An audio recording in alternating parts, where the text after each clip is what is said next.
Hi, and welcome to This Week in East Brunswick. This year, the township has once again earned the title Tree City, U.S.A. Tonight, Tom Williams, Assistant Director of Recreation, Parks, and Community Services, tells us how. High school German Club members are busy preparing for a festival in February, and Amy Fisher finds out what we might expect. Martin Schulman tells about techniques to reduce foreign accents, and a representative from New Jersey Transit talks about services for the handicapped with Doug Halverson. All this and more tonight, including a review of the week's Town Council meeting. But first, here's a look at programming next week on Channel 8. The first half of the week is devoted to advice for executives. Managing stress is the focus of discussion Tuesday night at 7:30 on You and Your Money. At 8, John Runyon and Susan Keel examine business reference services and resources available at the East Brunswick Library on business bylines. And Wednesday at 2:30 and 7, Lenore Kulik offers practical relaxation exercises for executives on Look Great, Feel Great. Wednesday afternoon at 3, East Brunswick children's librarians present stories from the library. And Wednesday night at 7:30, Dolly Basta visits Jack Ellery inside WCTC. Stuart Davis speaks with participants in the State Teen Arts Program Wednesday night at 8 on 18. We'll be back next Thursday night at 7 and at 8 with a new edition of This Week in East Brunswick.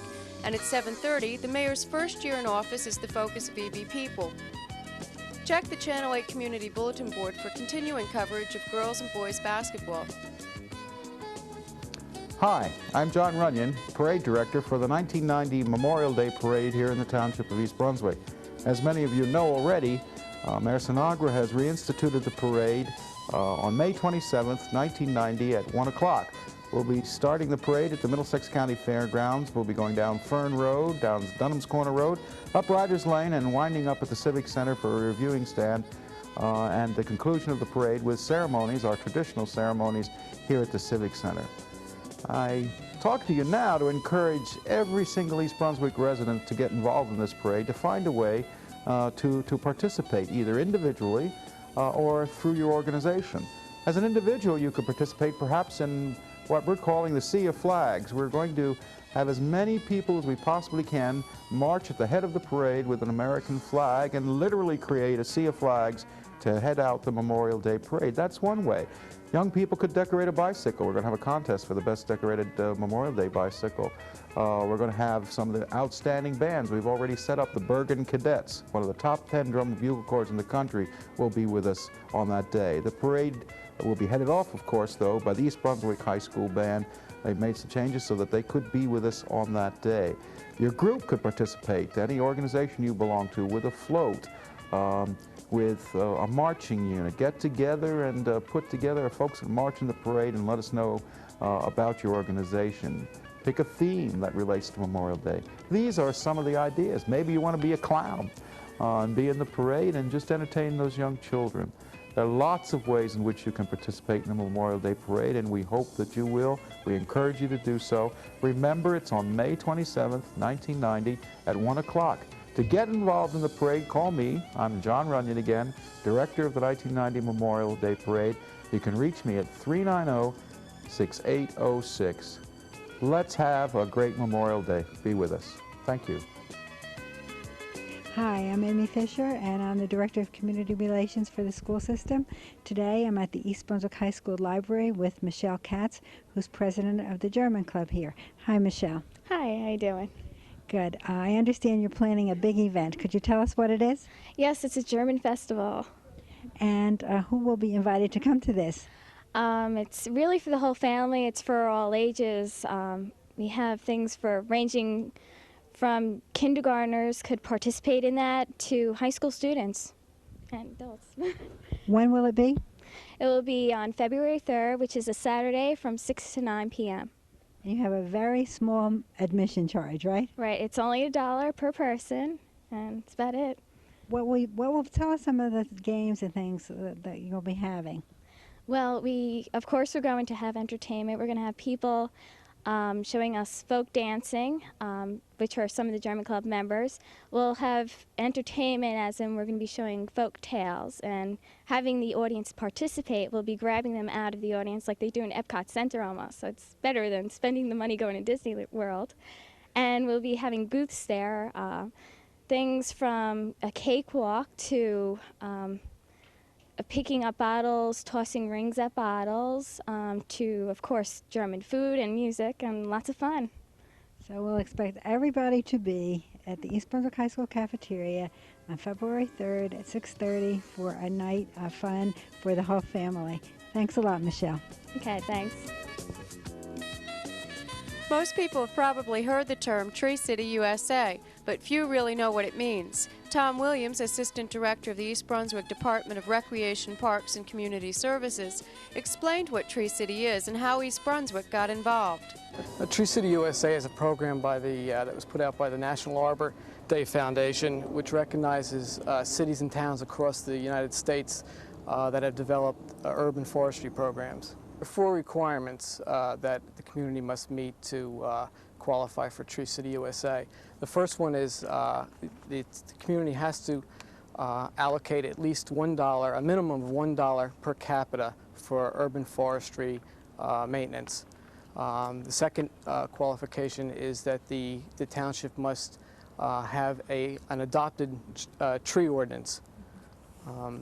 The third qualification is that the community must have a legally constituted board or department whose main responsibility is the maintenance of the urban forest. In East Brunswick, that happens to fall in the Department of Recreation, Parks, and Community Services, specifically in the Division of Parks. And finally, the community must have a public observance of Arbor Day. So it's those 4 qualifications that you need to submit to the State Forester for consideration for Tree City, USA. The Tree City, USA program is important because it demonstrates and it shows a commitment on the part of municipalities and townships across the United States to care for their street trees and urban forests and commit a dollar amount, a certain amount of money for the maintenance and care, planting of their street trees. Tree City USA Award will take place on Arbor Day, which in New Jersey is the last Friday in April, and that date is April 27th at 1 o'clock, and the ceremony will take place here at the Civic Center, and we have a state forester coming down from Trenton who will present the Tree City USA Award to Mayor Sinagra. Aside from coordinating East Brunswick's Tree City, USA efforts, Tom Williams has been newly promoted to the position of Assistant Director of his department. This new position in the Department of Parks, Recreation, and Community Services was created due to growth of several departmental programs. Tom's newest responsibility is to oversee capital improvements projects. Tom Williams has been a lifelong resident of East Brunswick and has worked for the township for almost 20 years.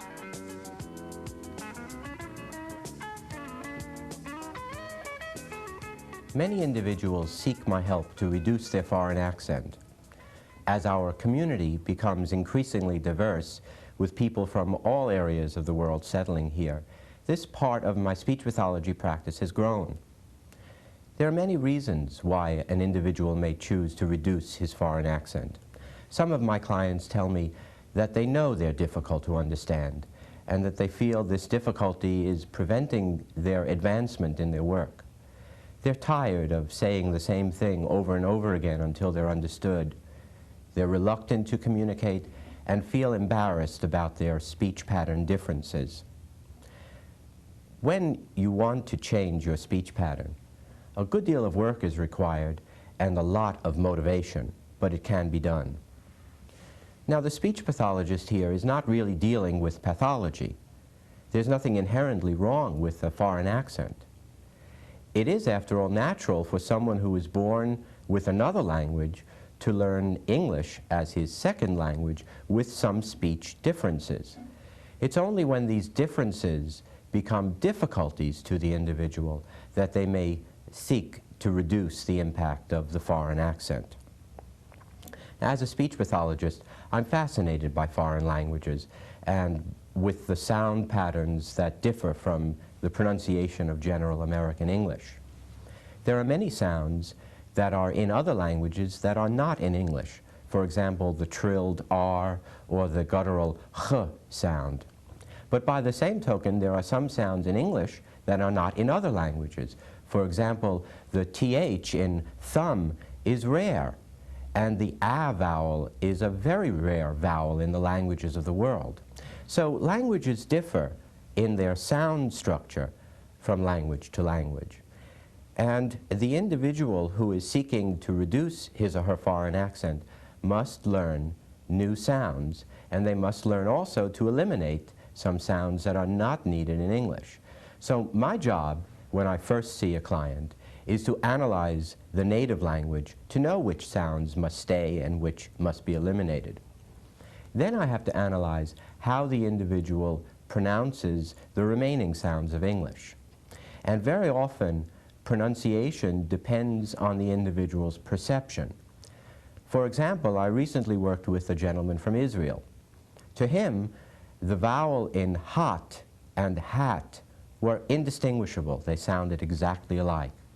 This is true of many Hispanic speakers who hear E and I, as in seat and sit, as exactly the same.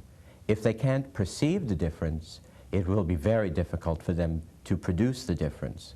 So a good deal of our initial work on sounds involves ear training. But correcting the pronunciation of the individual sounds of the language is not the whole story in accent reduction. Often the most foreign qualities of a person's speech pattern stems from changes and differences in stress, melody, and intonation patterns. Timing and rhythm is different language to language. Even a native speaker of English with a Jamaican background, for example, may be difficult for us to understand simply because of the rhythm differences. The way we Americans vary our pitch to ask a question, make a statement, or a demand, these variations are difficult for a non-native speaker to learn. So there are many factors which need attention when one tries to reduce foreign accent. A great deal of critical listening is needed, and a tremendous amount of drill on the speech sounds, words, sentence patterns, melody, intonation patterns, and the rhythm of English. If you're highly motivated, you can learn all of these things to the point where they become a part of you, habituated into your natural speech pattern. I'm Dr. Martin Schulman for This Week in East Brunswick. This is Paul Hansen from You and Your Money with this week's Money Tip. A maximum capital gains mutual fund is one whose objective is to produce large capital gains for its shareholders. During a bull market, it is likely to rise much faster than the general market or conservative mutual funds. But in a falling market, it is likely to drop much faster than the market averages. This increased volatility results from a policy of investing in small, fast-growing companies whose stocks characteristically are more volatile than those of large, well-established companies. This is Paul Hansen with this week's Money Tip. Welcome. I'm Doug Halverson, Director of Consultation and Education at the Middlesex County Mental Health Clinic. With me today is Janice Massaro, our Regional Program Administrator for the New Jersey Transit Office of Special Services. Janice, thanks for being here. Hi, thank you. Janice, most people probably know that New Jersey Transit runs the trains and buses, but what are special services that New Jersey Transit would offer? Basically, our office works with the senior and disabled population in the state, and we administer 2 federal programs and 1 large state program where we provide monies or vehicles for senior and disabled programs around the state. You say federal and state monies. Could you say something about the state monies that would be used for these? Sure. We have a program, it's called the Senior Citizen and Disabled Resident Transportation Assistance Program, and basically what we do is that's a 2-tier program. The largest part of that program is we provide money to the counties around the state, Middlesex County, of course, being one of them, to provide local, accessible, wheelchair-accessible service to senior citizens and disabled residents in the county. Those rides could be for work trips, employment trips, sheltered workshop programs, any type of medical transportation, shopping, nutrition. There's a variety of reasons, recreation, including evening and weekend recreation programs. These funds come from the casino Right. funds? And this is a voter referendum that dates back to 1981, and it was a program that was signed into law in 1984, where 7.5% of an 8% tax on the casinos goes directly to this program. For this coming year, starting January, that program is about $16 million that our office will administer to the state, and 75% of that goes to the counties. So your office funds or channels funds through some money is derived from casino funds for special programs for seniors, disabled, and a lot of that service is offered right here in East Brunswick. Yes, Middlesex County receives approximately $750,000, and that formula is based on their percentage of the senior population in the county. Janice, thanks for being here. Okay. For further information about New Jersey Transit special services, you may call 643-4842. 643-4842. I'm Doug Halverson. With me today has been Janice Massaro from New Jersey Transit. Thanks for watching. Hello, and welcome to Consumer Aware. I'm Adrienne Eisner, Director of the East Brunswick Consumer Affairs Office. The same tactics used to sell resort timeshares and vacation airfare packages are now being used to sell water purifiers.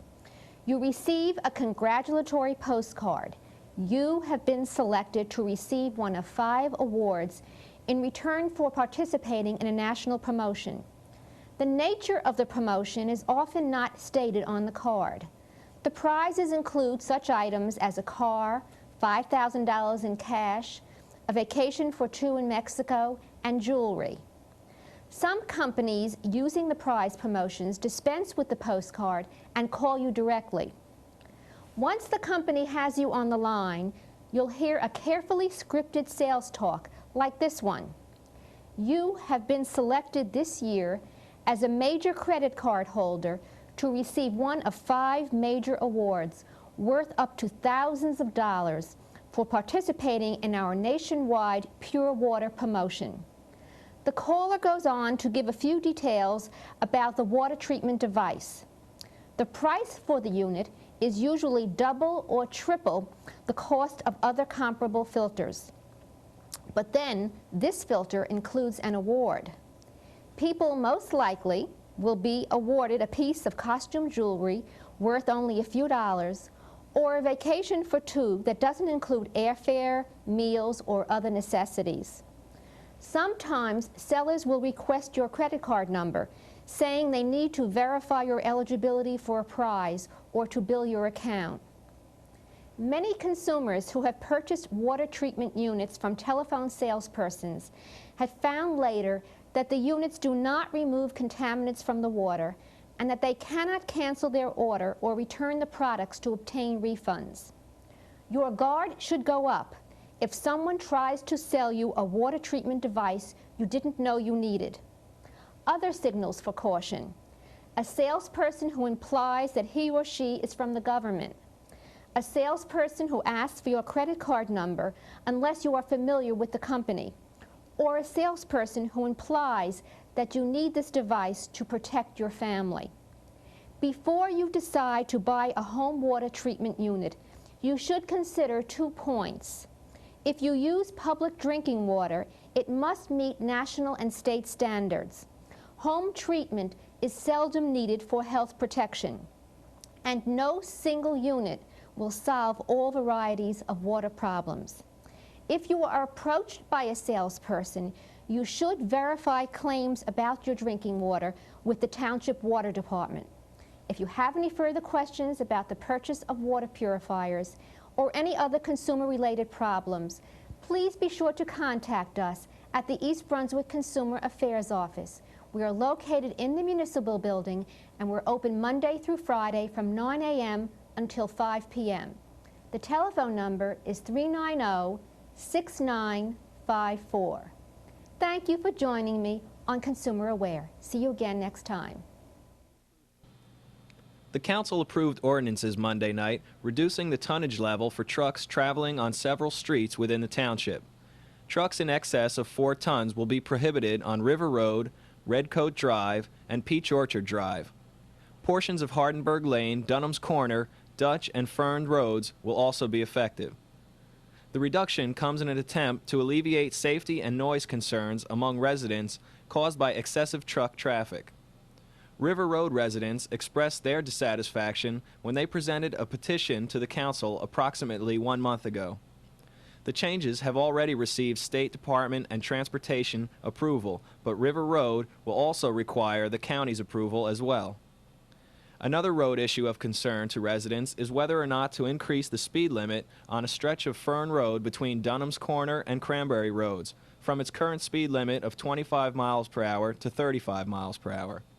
The state feels that the township is justified in raising the speed limit, claiming that 25 miles per hour is too low. The council, however, disagrees, citing safety factors, and wants the state to reevaluate its findings. One resident was on hand to express her opinion in agreement with the state, as she feels the low speed limit is burdensome. A decision is expected in several months. And a resolution was passed honoring former councilman Louis Becker, who died in 1988. Becker's family was at the meeting to participate in the presentation given by Council President Joseph Hudak. The Township of East Brunswick, whereas Louis Becker served as a councilman from January 1st, 1985 until his untimely death on October 7th, 1988. And whereas Councilman Louis Becker served on the Resource Recovery Steering Committee, Recreation, Parks and Advisory Board, Turnpike and Ad Hoc Committee, Long Range Budget and Finance Committee, the Master Plan Committee, and the East Brunswick Museum Corporation. Whereas Councilman Louis Becker served the residents of East Brunswick in many capacities by his unselfishly donating his services and his distinctive independent views, and therefore be resolved that the Township Council of the Township of East Brunswick hereby recognizes the outstanding contributions Councilman Louis Becker made to the lives of each of the residents. Be it further resolved that a copy of this resolution be spread upon the minutes of this council meeting, thereby becoming a part of the history of the Township of East Brunswick this 14th day of November 19